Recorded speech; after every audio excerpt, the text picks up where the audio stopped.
Alright guys, today we're going to talk about the Demon King who unified Japan, Oda Nobunaga. Kicking it off in the province of Owari, we have a child who is disrespectful to everybody. In fact, even when she showed up to her father's funeral, it's been said that she lashed out and threw incense at the altar. At this point, her mentor was like, man, this kid's out of control. Let me do something that will get her mind right and put her on the right track. So the dude kills himself. We couldn't just talk? It's safe to say that his sacrifice did the job. Then, right after these situations, Nobu had people from her own family trying to fight her for her father's inheritance.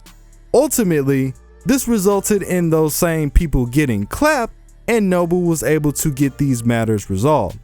Now that we got the family feud out the way, she can now give focus to her next target, Yoshimoto Imagawa. At the time, Japan was going through the Sengoku period, which involved multiple warlords going at each other's throat for the status of shogun. The entire nation had turned into a battlefield and everybody was trying to get a piece of the pie. Yoshimoto, who was part of the Imagawa clan, slid over to Nobu's homeland with 25,000 men at his side. Nobu, on the other hand, only had 3,000 to fight him back.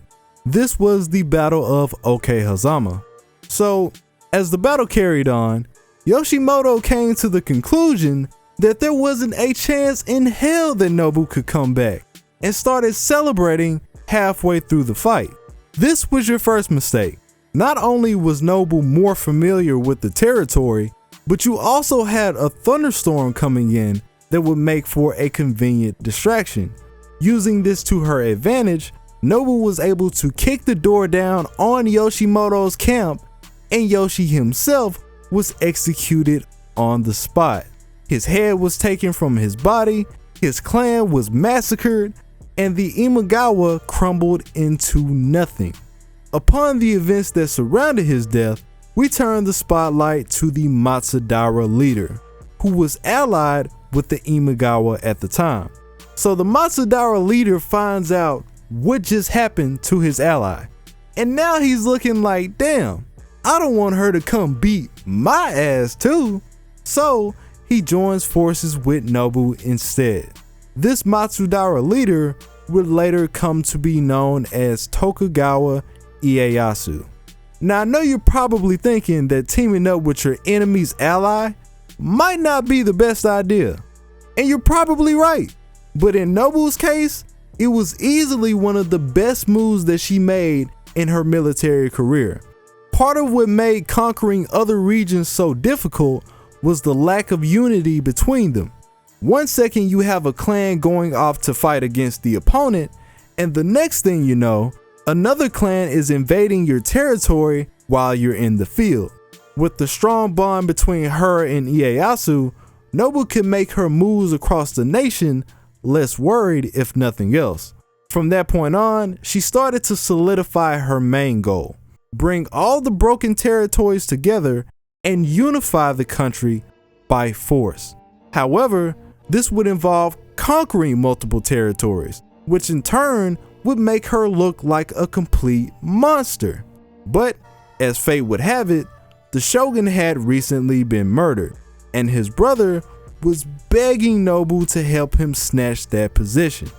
Perfect. Since Nobu's goal to everybody else was putting up the new shogun, when she ran through these other warlords, it wouldn't look so bad.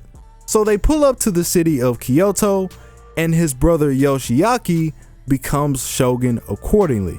At this point, there's a lot going on. Warlords were starting to realize just how powerful Nobu truly was. So they said, why fight her one-on-one when we could just team up and jump her? One of these opponents included a group of Buddhist warrior monks.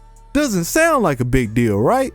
Prior to her final battle with this group, these monks were able to withstand her siege for over 10 years. So when she fought them in the grand battle, she was like, oh, we're not going through this again.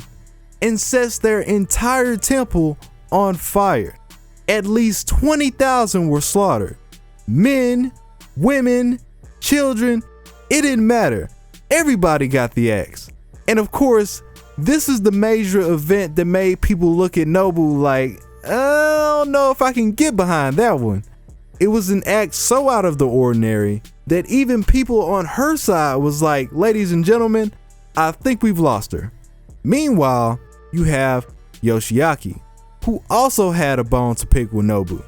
Long story short, yes, Nobu had him installed as shogun, but he didn't get the amount of authority that he actually desired. So now he's frustrated. This man tries to put a hit out on Nobu's head. Nobu finds out about his dirt, put her mission on hold, comes back, and had him exiled from Kyoto altogether. Now you have no power. By this time, Nobu had become one of the most powerful warlords in her region. Lots of blood being spilled, lots of controversy surrounding her name. But as crazy as it sounds, I do think she did what was necessary to bring her people together. If she didn't do what she did, there's no telling how long these civil wars would have lasted, which would invite even more death than we have on record today. Now, heading into one of her final bouts, we have the Battle of Nagashino. This is where she went against the Takeda clan, which is the same clan that Yoshiaki begged to get Nobu knocked off. One of the things that played a key role to her victory was her use of gunmen during battle. Prior to her guidance, firearms weren't really a huge part of Japanese warfare. But when Nobu hit the field, she came in with the heat. She completely blew them out the water and came back to finish the job years later. Fast forward through some of her campaigns, and she gets a message from one of her men. Apparently, they needed help with the siege of Takumatsu Castle. So she sends out her troops and stops at a nearby temple for some rest and relaxation. When she wakes up, the temple was surrounded by samurai warriors. And who was leading these men? Her own general, Mitsuhide.